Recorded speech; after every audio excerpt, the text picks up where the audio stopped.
تب تک بیت المقدس کا کام کمپلیٹ ہو گیا تھا، جنات بھاگ گئے سب۔ یہ تعمیر، اس کو اصل میں بیت المقدس نہیں کہا جاتا تھا اس وقت، یہ ہیکل سلیمانی، یہ یہودیوں کے عقیدے کے اعتبار سے فرسٹ ٹیمپل ہے، پہلا مندر یا پہلی مسجد جو بھی ہے مقدس تھی۔ یہ ہیکل سلیمانی جو سلیمان علیہ السلام نے جنات سے بنایا تھا، اور سلیمان علیہ السلام کی کرسی جہاں لگتی تھی اس وقت حضرت سلیمان علیہ السلام نے جنات اور سرکش لوگوں سے اور جادوگر لوگوں سے سب چیزیں جادو کی چھین کر اپنی کرسی کے نیچے دفن کر دیا تھا، سب ختم کیا تھا کہ کوئی جادو ٹونا یہ سب چیزیں نہ ہوں، کیونکہ یہودی جادو کے پیچھے بہت بھاگتے تھے، صرف جادو میں ہی دن رات۔ آپ نے سب دفن کیا، اور اس کے بعد آپ کے انتقال کے بعد سالوں بیتے اور اسی طرح سے رہے۔ لیکن پھر یہ ہیکل سلیمانی کو ایک بادشاہ آیا جو عراق کا رہنے والا تھا، اس کی یہودیوں سے دشمنی تھی، اس نے ایسا حملہ کیا کہ پورے ہیکل کو توڑ ڈالا، یعنی جو جنات کا بنایا ہوا تھا اس کو مکمل طور سے مسمار کر دیا، ایک دیوار باقی رہ گئی، ایک دیوار باقی رہ گئی، جہاں جا کر کے آج یہ یہودی روتے ہیں، دیوار گریا اس کو کہتے ہیں، وہ اس زمانے کی ایک باقی رہ گئی، باقی پورا ہیکل گرا دیا۔ زمانہ بیت گیا، یہودی اس بات پر روتے رہے کہ ان کو مارا گیا، قتل کیا گیا، پھر عیسائیوں کا اس پر قبضہ رہا، پھر عیسائیوں سے یہودیوں نے ایک بار پھر حاصل کیا، پھر دوبارہ یہ ٹائٹس کے زمانے میں عیسائیوں نے مار کر کے پورے یہودیوں کو خون خون کر دیا، اور پھر بیت المقدس کچھ نہیں تھا، ایک دیوار تھی، ایک دوسری وہاں پر ایک چھوٹی سی عمارت بنائی گئی، اس عمارت کو یہ سیکنڈ ٹیمپل کہتے ہیں، سیکنڈ ٹیمپل، یہ دوسرا مندر، اور اسی کو عبادت گاہ بنا کر چلتے رہے۔ زمانہ بیتا، یہاں تک کہ حضور صلی اللہ تعالیٰ علیہ وسلم کی نبوت کا اعلان ہوا، پھر اس کے بعد 23 سال گزرے، پھر آپ کی وفات کے بعد صدیق اکبر کا زمانہ آیا، پھر سیدنا عمر فاروق کا زمانہ آیا۔ تقریباً یہ 26-28 ہجری کی بات ہے، حضرت عمر کے دور میں۔ پھر حضرت عمر فاروق کے دور میں جو فتوحات ہو رہی تھی، اسلام پھیلتا جا رہا تھا، تب صحابہ کے ایک لشکر کو حضرت عمر نے فلسطین بھی بھیجا، جس میں حضرت ابو عبیدہ بن جراح بھی تھے۔ تو ان صحابہ نے اس چھوٹے سے لشکر کو لے کر فلسطین کا معرکہ ایسا سر کیا کہ یہ عیسائی سب جان چکے تھے حالات کیا چل رہے ہیں، سیرنڈر ہو گئے اور کہا ہم جو ہے یہ بیت المقدس کی ساری چابیاں آپ کے حوالے کرتے ہیں، لیکن ایک شرط ہے کہ ہم آپ کے ہاتھ میں نہیں دیں گے بلکہ مسلمانوں کے امیر المومنین کے ہاتھ میں دیں گے، وہ آئیں ہمارے پاس۔ تو وہاں جو صحابہ تھے انہوں نے خط لکھ کر بھیجا حضرت عمر کو، حضرت عمر مدینے میں تھے، کہا ٹھیک ہے میں آ رہا ہوں۔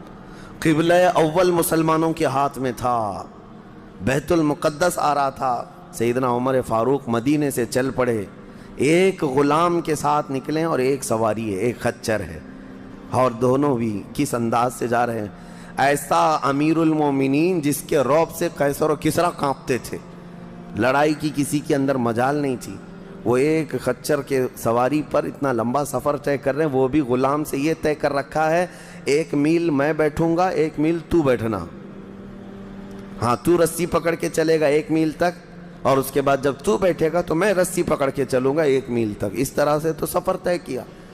جب فلسطین پہنچ رہے تھے اور اس وقت لوگوں میں خبر تھی کہ امیر المومنین آ رہے ہیں، تو لوگ دیکھنے کے لیے شہر سے بھاگے بھاگے باہر آئے۔ اتفاق ایسا کہ اس وقت خچر گھوڑے پر بیٹھنے کی باری غلام کی تھی اور نکیل رسی حضرت عمر کے ہاتھ میں تھی۔ دوڑے ہوئے لوگ آئے جو نہیں پہچانتے تھے، عیسائیوں نے امیر المومنین کہہ کر اس غلام کا استقبال کیا کہ تشریف لائیں۔ تب جو صحابہ تھے وہاں پر انہوں نے پکار کر کہا نادانو، وہ امیر المومنین نہیں، رسی پکڑا ہوا امیر المومنین ہے، یہ امیر المومنین ہے۔ پہلی مرتبہ ان اعلیٰ اخلاق و کردار کو عیسائیوں نے دیکھا تھا کہ وقت کا خلیفہ کوئی گھوڑے کی رسی پکڑ کر کے بھی چلتا ہے، تو بہت متاثر ہوئے، اور اس کے بعد بنا کسی جنگ کے حضرت عمر فاروق رضی اللہ تعالیٰ عنہ بیت المقدس میں داخل ہوئے، اور ان عیسائیوں نے جو کچھ بھی وہاں پر کیا تھا اس کو نکالا، پھر حضرت عمر فاروق رضی اللہ تعالیٰ عنہ نے پہلی اذان دینے کا حکم فرمایا. وہ ظہر کی اذان تھی. آپ نے وہاں پر نماز پڑھائی. پھر اس کے بعد یہ سلسلہ چلتا رہا. اب اس میں تفصیل ہے. عیسائیوں کو اسی طرح ہم بھی بھگاتے, مسلمان بھی بھگاتے, جیسے یہ یہودیوں کو بھگاتے تھے. تو انہیں آج بولنا چاہیے تھا کہ مسلمانوں نے زبردستی قبضہ کیا. حضرت عمر فاروق کا عام اعلان تھا کہ جو یہاں پر رہنا چاہے اس کے لیے کھلی آزادی ہے. حتیٰ کہ عیسائیوں کا چرچ بھی تھا پرانا. حضرت عمر نے کہا اس کو توڑا نہ جائے, اس میں عبادت جو ہوتی ہے ان کو اپنی عبادت کرنے دیا جائے. حضرت عمر چاہتے تو اینٹ سے اینٹ بجا دیتے, نکال کر صاف کر دیتے, لیکن آپ نے کھلی اجازت دی. اور عیسائی ویسے ہی باقی رہے. 400 سال تک یہ سلسلہ چلتا رہا. پھر فاطمی دور آیا, یعنی بنو عباس کی خلافت ختم ہوئی. فاطمیوں کا غلغلہ تھا, انہوں نے خلافت سنبھالی لیکن وہ مضبوط نہیں تھے. کمزور خلیفہ آئے جس کی وجہ سے صلیبی طاقتیں جتنی بھی تھیں سب آ کر کے اس خلیفہ پر قبضہ جما لیا, اور بیت المقدس میں اجازت پہلے مانگ لی کہ ہمیں آنے جانے کی اجازت دی جائے. جب آنے جانے کی اجازت مل گئی تو پورے علاقے پر زبردستی غاصب قبضہ کر کے وہاں سے سارے مسلمانوں کو ختم کر دیا. بہت مسلمانوں کا قتل کیا. فلسطین کی سرزمین یہودیوں کے قتل سے بھی بھری ہے, مسلمانوں کے قتل سے بھی بھری ہے, اور یہودیوں نے عیسائیوں کا بھی قتل کیا ہے. لیکن مسلمانوں کا قتل عام کر کے یہ زبردستی فائز ہوئے ہیں. کس پہ؟ بیت المقدس پر. یہ قبضہ جو ہے 87 ایئرز تک چلتا رہا, 87 سال تک. یہ اس وقت کا المیہ تھا کہ مسلمان خلیفے تھے, گورنر تھے, بہت سارے حکمران تھے, رونا روتے تھے لیکن کوئی آگے بڑھنے کو تیار نہیں تھا. کردستان کا ایک شہزادہ صلاح الدین ایوبی جو نور الدین زنگی کے شاگرد تھے اور ان کی فوج کے سپاہی تھے, ان کو یہ روزانہ خبریں تھی کہ بیت المقدس میں سب کچھ اجاڑ دیا گیا ہے, مسلمانوں کی اذان بند ہے, وہاں نہ جمعہ کا خطبہ ہو سکتا ہے, نہ ہی عبادت کے لیے وہاں پر نماز پڑھی جا سکتی ہے. ایک دن گزر رہے تھے, انہوں نے ایک لکڑی کا ممبر بنوایا اور پھر عزم کر لیا کہ یہ ممبر میں بیت المقدس میں رکھ کر کے رہوں گا اور اس سے خطبہ دیا جائے گا. وہ ان کا عزم تھا اور اس پر لے کر کے چلتے رہے. تقریباً آپ نے 17 جنگیں لڑی ہیں, 17 جنگیں لڑی. اور صلاح الدین ایوبی کو جو درپیش مسائل تھے وہ کہا گیا ہے کہ پہلے تو انہوں نے جو روڈ میپ بنایا تھا اس حساب سے ان کو 2 سال کے اندر یہ جنگوں میں فتح کر لینا تھا. 2 سے 4 سال کے اندر ان کے دماغ میں یہ تھا کہ بیت المقدس کو میں حاصل کر لوں گا. لیکن فرماتے ہیں کہ اپنوں کی مخالفت اتنی تھی, جگہ جگہ سے کوئی مسلمان بیٹھا ہوا ہے, نواب بیٹھا ہے, کہیں کوئی کسی چھوٹے علاقے کا خلیفہ, کوئی گورنر, سب پکڑ پکڑ کر کے ان کی ٹانگ کھینچیں, ان کے فوجیوں میں ورغلائیں اور الگ الگ وسوسے ڈالیں, جس کی وجہ سے پہلے اپنوں سے بھڑتے بھڑتے آپ کو 18 سال لگ گئے. بیت المقدس پھر پہنچے, صلیبیوں سے معرکہ آرائیاں ہوتی رہیں. پھر وہ 87 سال کے بعد صلاح الدین ایوبی نے دوبارہ بیت المقدس کو ان عیسائیوں سے پاک کیا اور آپ نے وہ ممبر وہاں پر لگایا اور تاریخی خطبہ عطا کیا تھا. اس کے بعد وہ بیمار ہو گئے صلاح الدین ایوبی رحمۃ اللہ تعالیٰ علیہ. 17 جنگیں جس نے لڑیں, اور عیسائی آج بھی صلاح الدین کے نام سے ڈرتے ہیں اور بہت سارے تعریف بھی کرتے ہیں کہ ایسا جرنیل ہم نے دیکھا ہی نہیں دنیا میں صلاح الدین ایوبی کی طرح. وہ خون کا پیاسا نہیں تھا, وہ امن کا پیاسا تھا. کتنے تو قیدی ایسے آتے تھے جن کو وہ صرف ایگریمنٹ کر کے آزاد کر دیتا. عیسائی اس بات پر آج بھی اقرار کرتے ہیں کہ جنگوں میں قید جو ہونے والے کو کوئی چھوڑتا نہیں ہے, لیکن صلاح الدین ایوبی ایک نہیں لاکھوں لوگوں کو آزاد کیا ہے, 1000 بھی نہیں, لاکھوں لوگوں کو آزاد کیا ہے. صلاح الدین ایوبی رحمۃ اللہ تعالیٰ علیہ, اللہ ان کی تربت پر کروڑوں رحمتیں نازل فرمائے. حیرت کی بات یہ ہے کہ ان کا آخری وقت آیا تو رونے لگے, بستر پر رو رہے تھے. لوگوں نے پوچھا کہ کیا بات ہے؟ صلاح الدین ایوبی کہتے میں نے منت مانگی تھی اللہ سے کہ اے اللہ بیت المقدس فتح ہو جائے تو میں حج پہ جاؤں گا, کہا تو پھر کیا ہوا؟ کہا میرے پاس اتنے پیسے نہیں ہیں کہ میں حج کر سکوں. یہ وقت کا وہ عادل حکمران جس کی تاریخ عدل سے بھری ہوئی ہے، لیکن یہ بھی تاریخ ہے کہ مال لوٹ کر کے اگر اپنا محل بنایا ہوتا تو صلاح الدین کے بہت سارے آج محلات ہوتے، لیکن وہ آخر وقت بستر پر اس غم سے رو رہے تھے کہ میرے پاس حج پہ جانے کے لیے پیسے نہیں ہیں. جس کے زیر نگیں کتنے علاقے آتے تھے اس وقت، بہت سارے علاقوں کا وہ خلیفہ. لیکن میرے عزیزو، اسلام کی سچی تاریخ ایسے ہی خلفاء سے ہے، ایسے ہی خلفاء سے نظام ہے. پھر یہ زمانہ چلتا رہا، تقریباً 800 سال گزر گئے. 1921 آیا، 1921.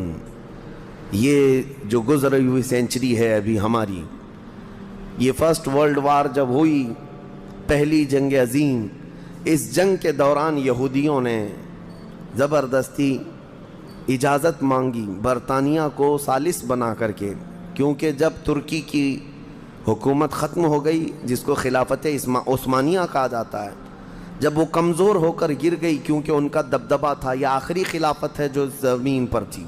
اگرچہ خلافت کے نام سے جو مشہور رہی، تو حضور صلی اللہ تعالیٰ علیہ وسلم کی وفات کے بعد سے لے کر یہ ترکی کی خلافت عثمانیہ تک اس روئے زمین پر خلیفہ ہر زمانے میں کوئی نہ کوئی رہا. لیکن 1921 سے لے کر 1921 سے لے کر اب کا زمانہ آ گیا 2023. اتنے سال، 100 سال گزر گئے، پوری دنیا میں اب کوئی خلیفہ مسلمانوں کا نہیں رہا. بادشاہ تو بہت سارے ہیں، امیر المومنین اور خلیفہ کے نام سے اس روئے زمین پر اب کوئی نہیں. ان ظالموں نے ہماری خلافت کے نظام کو مار ڈالا، ختم کیا، خلافت کو زمین سے ختم کیا. اب لوگوں کو نیا لگتا ہے کہ خلافت کا مطلب کیا ہے. خلافت ایک نظام ہے، پورا نظام ہے. جب ڈیموکریسی ایک نظام ہے، کمیونزم ایک نظام ہے، تو اسی طرح سے خلافت جو ہے میرے مصطفیٰ کے نظام کا نام ہے.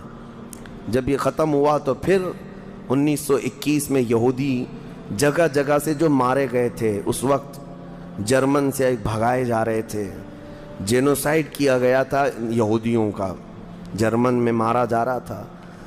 تو ان کے اوپر دنیا والوں نے چنتک بیٹھک جس کو کہتے ہیں، رحم کرنے کا کئی مرتبہ بیٹھکیں ہوئی. بڑے بڑے لوگوں نے کہا یہودی پوری دنیا میں مارے جا رہے ہیں اور یہ مظلوم ہیں، ان کو کہیں پناہ دی جائے. پناہ دینے کے لیے جب بات آئی تو فلسطین کا ایک چھوٹا سا علاقہ 4000 یہودیوں کو رہنے کی اجازت دی گئی. 1921 سے 4000 یہودیوں کو رہنے کی اجازت دی گئی. اور پھر جب وہ 4000 یہودی رہے تو بڑھتے بڑھتے دنیا بھر سے لوگ ہجرت کر کے یہودی وہاں جاتے رہے. اور تقریباً 1948 1947 1947 جب ہمارے ہاں آزادی کا مسئلہ چل رہا تھا، تب تک یہودی جو ہے لاکھوں کی تعداد میں وہاں جمع ہو چکے تھے. اور جمع ہو کر کے ان لوگوں نے، اور اسی وقت ہٹلر کا دور بھی ختم ہوا تھا اور ہٹلر نے ان کو بہت مارا تھا، جس کو ہولوکاسٹ کہا جاتا ہے، اور بہت زیادہ ظلم کیا تھا. تو یہ سب بھاگ کر کے فلسطین میں جمع ہوئے اور پھر ایک ایگریمنٹ سائن کروا لیا گیا دنیا کی بڑی بڑی طاقتوں سے کہ یہ اسرائیل ایک کنٹری ہے.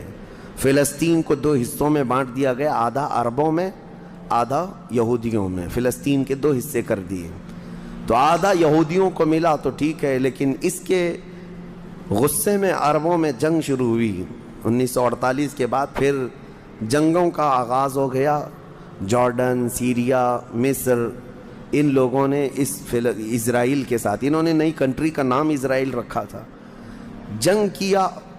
جب جنگ کرتے رہے، اسرائیل اپنے پیر پھیلاتا رہا اور آگے بڑھتا رہا، کیونکہ اس وقت ان عربوں کے اندر یا جدید ہتھیار نہیں تھے. اسرائیل کو فلی طور پر امریکہ کا سپورٹ تھا، UK کا سپورٹ تھا، یورپ کا سپورٹ تھا.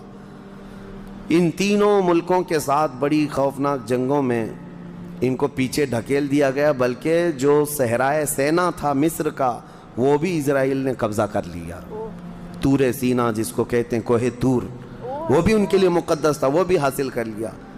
پھر اس کے بعد دوسری جنگ بھی ہوئی تھی مصر کی، تب مصر نے وہ علاقہ واپس لیا اور اسرائیل کو سمیٹنے کی کوشش کرتے رہے. 3 بڑی جنگوں میں ہوا یہ کہ جب جنگ ہوتی رہی اسرائیل پھیلتا رہا. پھر 1978 کے قریب یا 75 کے آس پاس اسرائیل نے پورے طور پر فلسطین کا کنٹرول اپنے ہاتھ میں لے لیا، جس میں بیت المقدس بھی چلا گیا. یہ ہے تاریخ میں آدم علیہ السلام کے زمانے سے لے کر یہاں تک کی بتا رہا ہوں، مختصر جھلکیاں.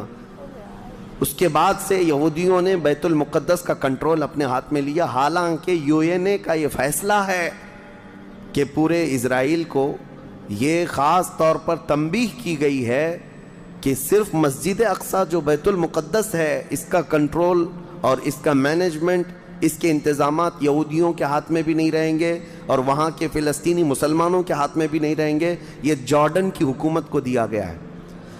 جارڈن کی حکومت جس کو کسٹوڈین آف یہ کہا جاتا ہے بیت المقدس، وہ اس کے انتظام دیکھتی ہے، لیکن برائے نام ہے یہودیوں نے دھجیاں اڑا رکھی ہیں پورے دنیا بھر کے قوانین کی.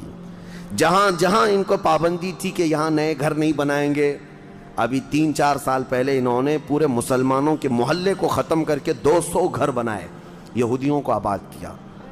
برسوں سے یہاں جو مسلمان تھے، ابھی آپ جا کر کے کبھی دیکھیں یروشلم، بیت الحم جو بیت المقدس کے آس پاس کے علاقے، رام اللہ 45 سال ہو گئے دکانوں کو تالے لگے ہوئے ہیں، جالے لگے ہوئے ہیں، لیکن کھولنے کی اجازت نہیں ہے. اتنے پرانے وقت سے دکانیں بند ہیں. کہا کہ نہیں، یہودیوں کی طرف سے کوئی یہاں پر کھولنے کی اجازت نہیں ہے، مسلمانوں کے نام پر. اور اللہ کا فضل تو دیکھیں، وہ مسلمان کیسے جگرے والے لوگ ہیں. میں نے اپنی آنکھوں سے دیکھا ہے، ہر جگہ کی طبیعت کے اعتبار سے اللہ تعالیٰ مخلوق پیدا کیا ہے. ان ظالم غاصب اسرائیلیوں کو ہم نے دیکھا، یہ بندوق تانے بیت المقدس کے ہر دروازے پر کھڑے رہتے ہیں، اور مسلمانوں کا فلسطینی 8 سال کا بچہ آتا ہے، اس کی نال یوں پھینک کر کے مسجد میں اندر جاتا ہے، نماز پڑھتا ہے، پھر نکلتا ہے، اور وہ فوجی دیکھتا رہ جاتا ہے، کچھ نہیں کرتا. بسا اوقات گولیوں سے برساتے ہیں. روزانہ کا معمول یہ ہے. رات کو گولیوں کی بارش ہوئی، سمیٹ کر کے ختم کیا گیا، زخمی ہاسپٹل میں گئے. دوسرے دن دیکھا عصر کے بعد بیت المقدس کے باہر صحن جو ہے وہاں پر پھر عورتیں، بچے، سب جو روزانہ عصر سے لے کر مغرب تک اپنی روٹیاں، اپنے کھانے لے کر کے آتی ہیں، بیٹھتی ہیں. ایسا لگتا ہے یہاں کچھ ہوا ہی نہیں. مائیں بچوں کو بچپن سے یہ چیز ڈال دیتی ہیں کہ بیٹا اگر تو ابھی گھر سے گیا نماز کے لیے تو ہمیں یہ یقین نہیں ہوتا کہ تیرا جسم آئے گا کہ تیری لاش آئے گی.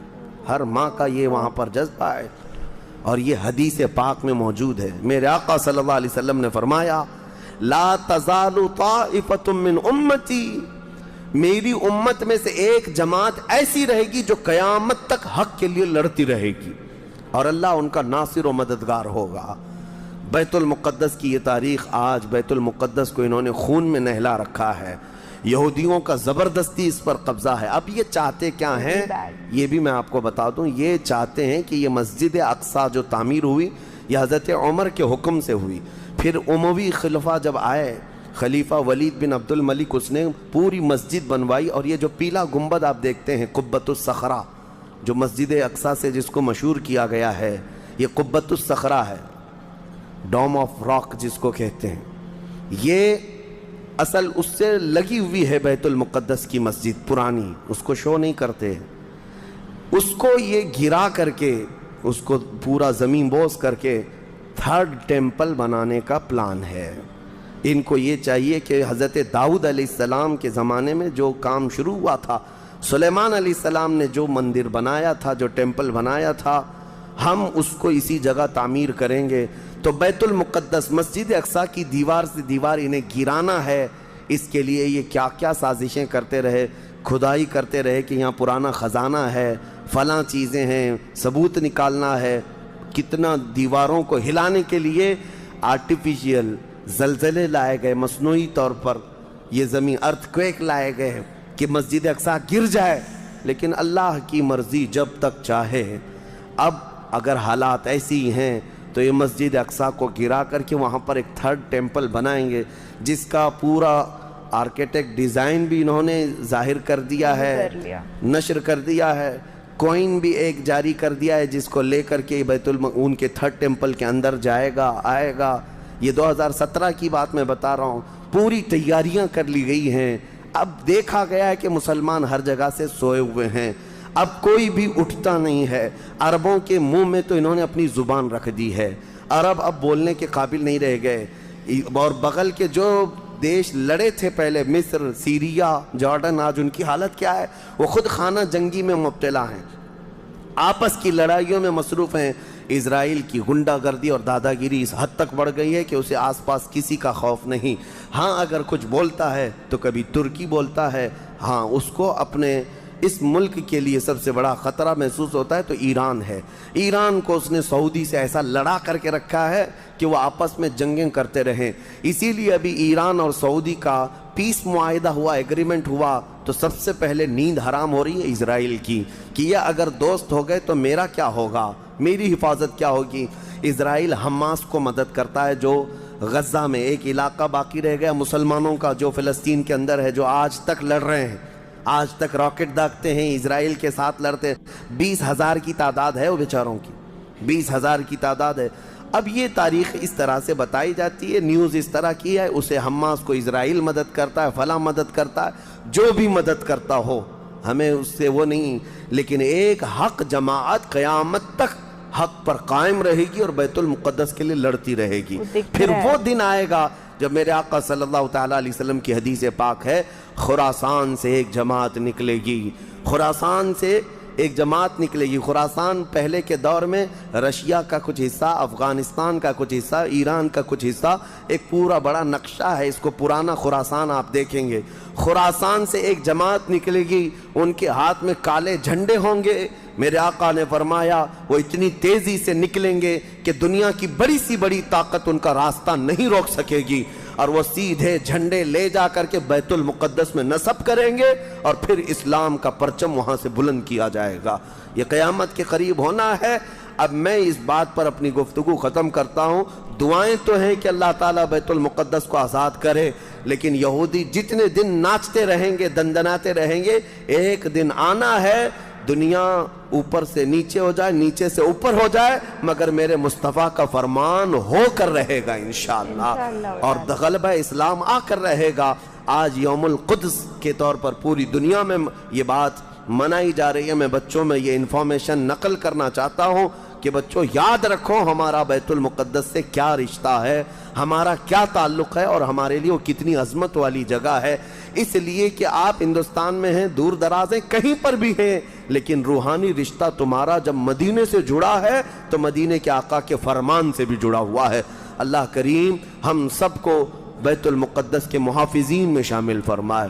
قیامت کے قریب امام مہدی کی فوج میں اللہ تعالی ہمارا شمول فرمائے. کریم خدا بیت المقدس کو تو آزاد فرما دے, یہودیوں کے چنگل سے اسے آزاد کر دے.